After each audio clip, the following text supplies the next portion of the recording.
Vijayawada university మంచి భవిష్యత్తు కోసం తెలుగు విద్యార్థులు ఇష్టపడే యూనివర్సిటీ.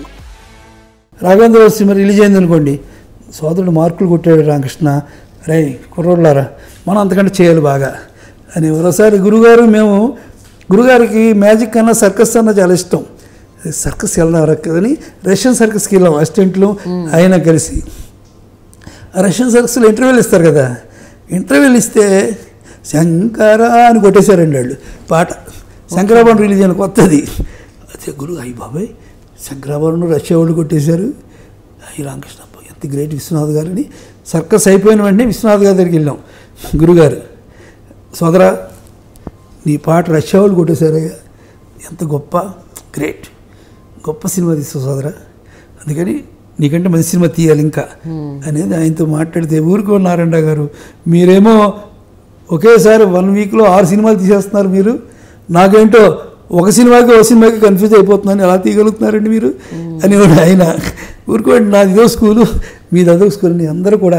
అలాగే రాఘవేంద్రరావుతో పిలిచేవారు, భలే చేసావు సోదరా డెకరేషన్ అది, బిందెల పాట ఇప్పటికీ ఎవడో పెట్టలేడు అని గురుగారు. సోదరా నీకు ఎలా వస్తుందయ్యా, ఎందుకు ఇలాగ డెకరేషన్ అని వస్తుంది అని అడిగేవారు. మేమంతా చేతులు కట్టుకొని రాఘవేంద్రరావుని గురువుగారిని చూడడం.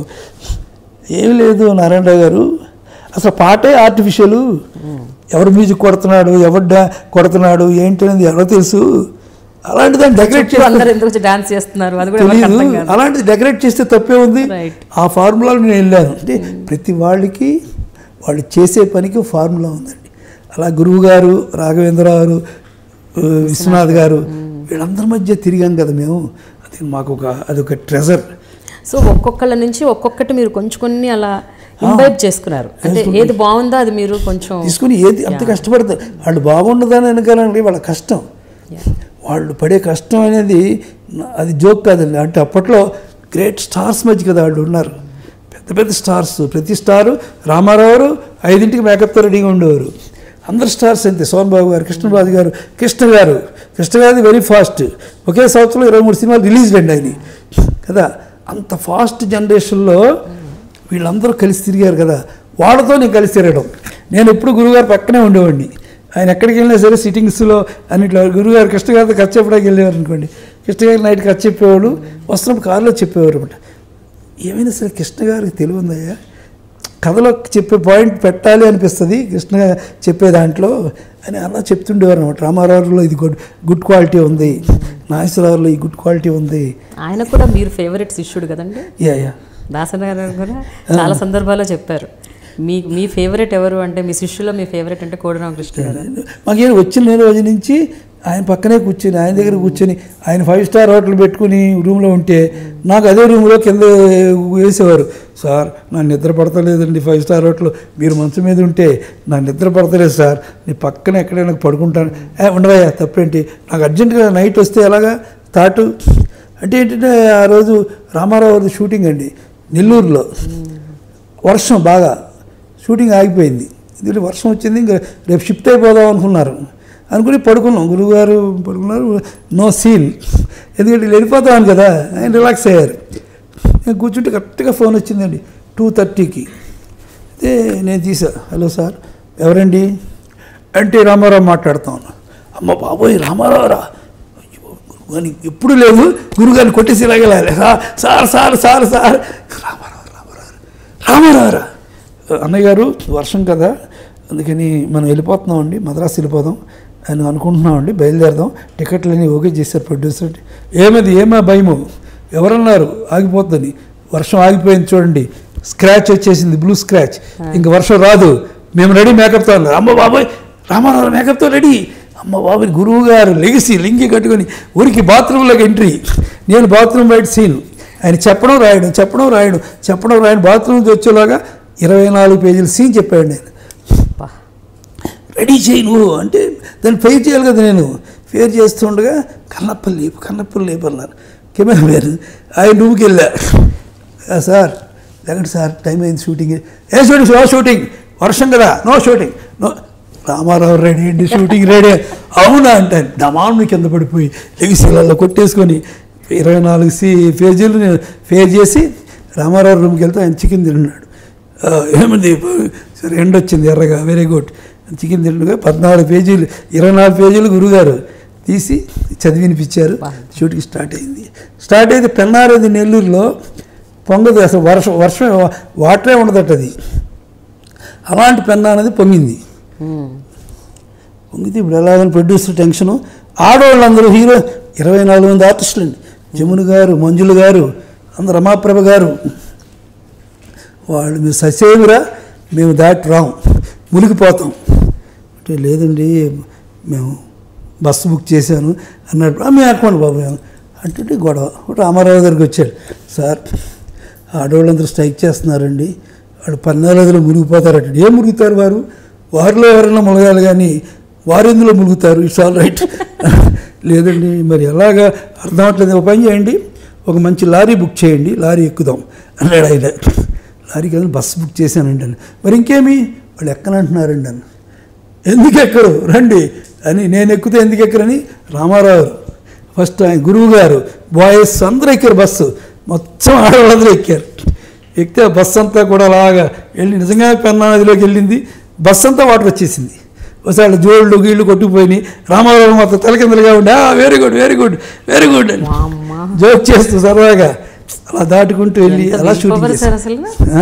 ఎంత విల్ పవర్, ఎంత ఇది ఉండాలి అసలు, పట్టుదల. ప్రొడ్యూసర్ అంటే ఎంత గ్రేట్ అండి.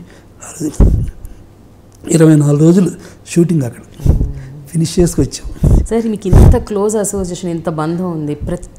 ప్రతి మీ జీవితంలో పర్సనల్ కావచ్చు, అంటే వ్యక్తిగతం కావచ్చు, లేకపోతే సినిమా కావచ్చు, ప్రతి ఒక్కటి మీరు దాసనారాయణ గారితో డిస్కస్ చేయకుండా ఉండరని విన్నాను. అలాంటిది ఇప్పుడు వారి మరణం మీకు big vacuum in your life. చాలా గ్రేట్ ఇప్పుడు. ఎందుకంటే పొద్దున్న లేచేటప్పటికి వాళ్ళ గురుగారి దగ్గరికి వెళ్ళలేదే అనే క్వశ్చన్ ఉండేది నాకు. ఇప్పుడు లేస్తే అసలు ఏంటి బ్లాంక్ అయిపోయాం, బాగా బ్లాంక్. ఒక పట్టుదల కానీ 10 మందిలోకి వెళ్ళినప్పుడు ధైర్యం కానీ ఉండేది లేదండి.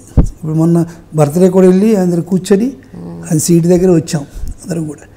ఇది గ్రేట్ లాస్ అండి. ఇది ఇండస్ట్రీకి పెద్ద లాసు, మా స్టాఫ్కి మాత్రం చాలా లాస్. ఎందుకంటే 40 years నుంచి ఆయన దగ్గర కూర్చున్నాం కదా. ఏదైనా ఉంటే ఆయన దగ్గరికి వెళ్ళేవాళ్ళు, ఇది సార్ అనేవాళ్ళు. ధైర్యం అనమాట. అంటే ఇప్పుడు మన తుఫాన్ అది వచ్చిందనుకోండి, ఆ తుఫాన్ వస్తుంటే పిట్టలు పిచ్చుకలు అన్నీ కూడా గుళ్ళలోకి వెళ్ళిపోతాయట. కానీ ఈగిల్ మాత్రం మేఘాలు దాటి పైకి వెళ్ళిపోద్దట, అక్కడ ఉండి చూస్తట. అలాంటి దాసనారాయణ గారు చాలా గ్రేట్ లాస్ అండి. మేము ఇంకా ఆయన ఉన్నాడనే ఫీలింగ్తో వెళ్తున్నాం. ఆయన ఫోటోలు చూడలేదండి, మేము ఆయన సినిమాలు చూడలేదు. ఇప్పుడు ఆయన వాయిస్ వింటలేదు, బాధ వచ్చేస్తుంటుంటే లేరు కదా అని. రామారావు చనిపోయినప్పటి నుంచి ఆయన సినిమాలు చూడలేదు నేను, ఎందుకు లేరు కదా ఆయన ఒక పెద్ద ఫీలింగ్. అది తలుచుకుంటే బాధ ఎక్కువ వద్దనుకుంటున్నారా. ఆ మెమరీకి బాధ కదా, లేరుగా మనిషి లేనప్పుడు ఎంజాయ్ చేయలేము ఆ ఐడెంటిటీ. అలాగే దాసనారాయణ గారు ఐడెంటిటీస్ కూడా, అందుకని సభలో మీటింగులు సన్మానాలు అంటే మేము రాము, ఆయన గురించి మాట్లాడలేము ఇంకా అనేది చెప్తున్నాం. Great loss.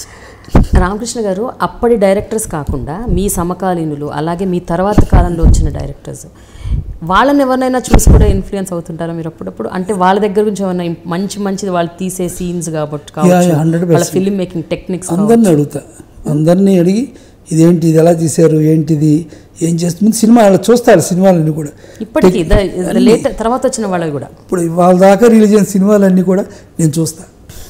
చూసి ఏం చేశారు, ఏంటిది, ఎలా చేశారు, ఇంకొకటి దాని తర్వాత వెరిఫికేషన్.